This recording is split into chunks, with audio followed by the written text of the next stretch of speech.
Why, hello, I'm Barry with Empty Hammock. Next step here at the house is going to be plumbing.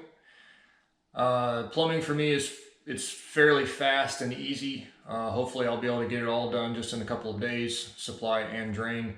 I like installing new plumbing. Working on old stuff is messy, especially when you have to tear into old sewage lines. I've done that so much. So we're going to start here in this bathroom. I'm going to put in the shower controls and get all that set up. So here's the shower. This is where the controls are going to be put. I left the whole thing completely open with that panel that gets screwed in with 2 screws. So you take out the shelves, which are not physically attached, take out the 2 screws, this panel comes off, and I'm going to have access to everything. I've probably had a couple of dozen jobs in the past few years where I had to punch giant holes in the wall to get access to all of the plumbing for a shower or a tub, where they've got these little like 1-foot square access panels that's totally useless. When I do these, I always leave the entire wall where I can get to it all the way up to the shower thing without having to bust up stuff and take it out. Because there's 2 types of plumbing, really. Plumbing that leaks and plumbing that doesn't leak yet.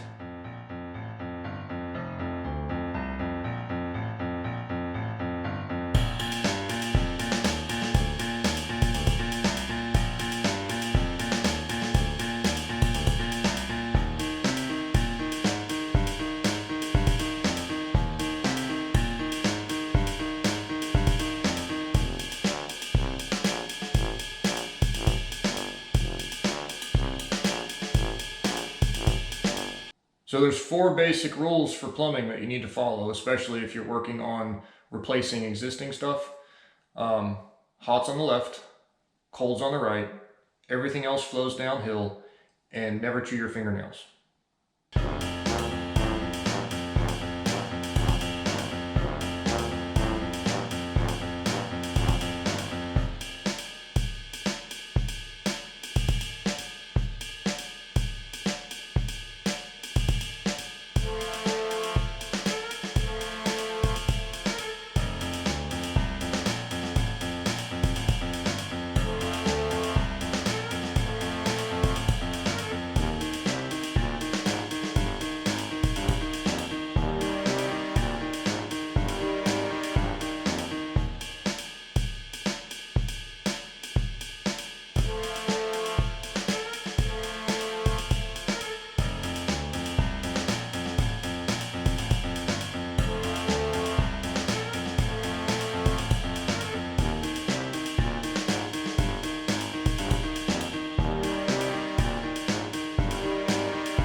So Dad volunteered to help again today, which I always appreciate.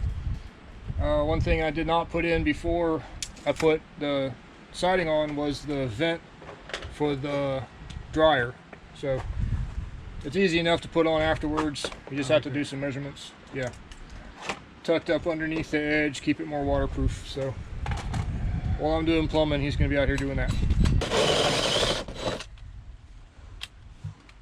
So this pipe, for those of you who don't know, is called PEX. It's polyethylene cross grain. It is not the same thing as polybutylene, which is Quest. That was what was the gray pipe put into all the trailers and all that stuff. That was a huge lawsuit.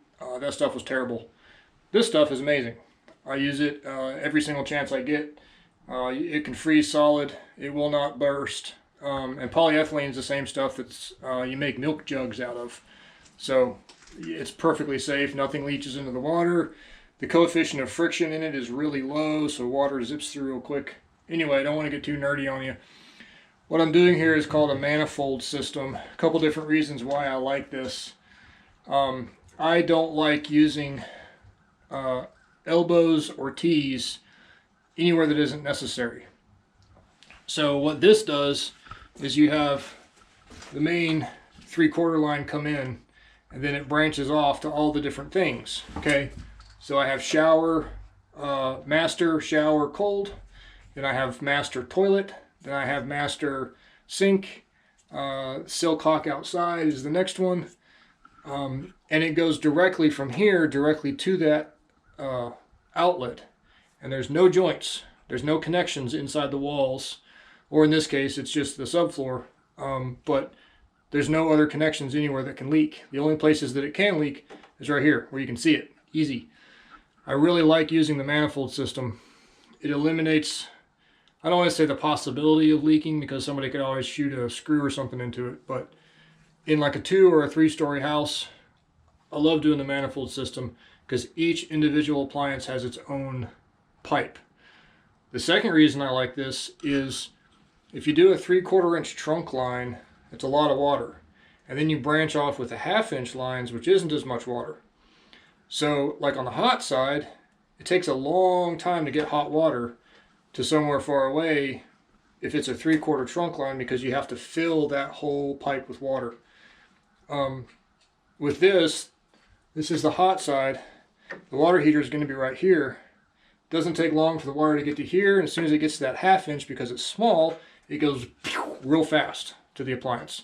You get the water faster, you waste less water, which is important, and you get water faster. Here's the water heater I'm using, 50 gallon. I've got all the various bits and pieces just temporarily put together so I know the orientation of everything. In case you're wondering, this is called an expansion tank. It takes the pressure as this heats up and cools down. The pressure in the lines increases and decreases, and this absorbs that pressure. Makes the pipes last longer, which is good. Even though I'm not going to live here, I still want to make sure it lasts a good long time. That's what that's for.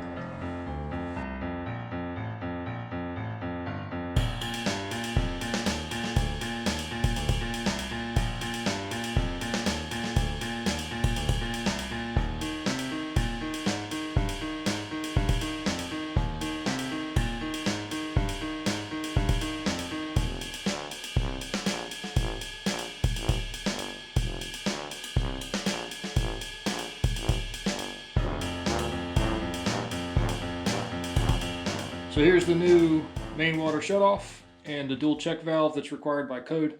And this is going to 3/4 directly over to the manifold. Now what comes in the house is 1/2 inch galvanized. So why am I going from 1/2 inch to 3/4? Well, just in case whoever buys this house ever wants to or needs to replace the line to the street, if it pops a leak in it because it's galvanized, or if they just want more pressure, I kind of don't want to shoot them in the foot by making everything 1/2 inch. I like stuff to be upgradable. So I'm going to go ahead and do all the 3/4, tie this in together, and try to make it easy for the future.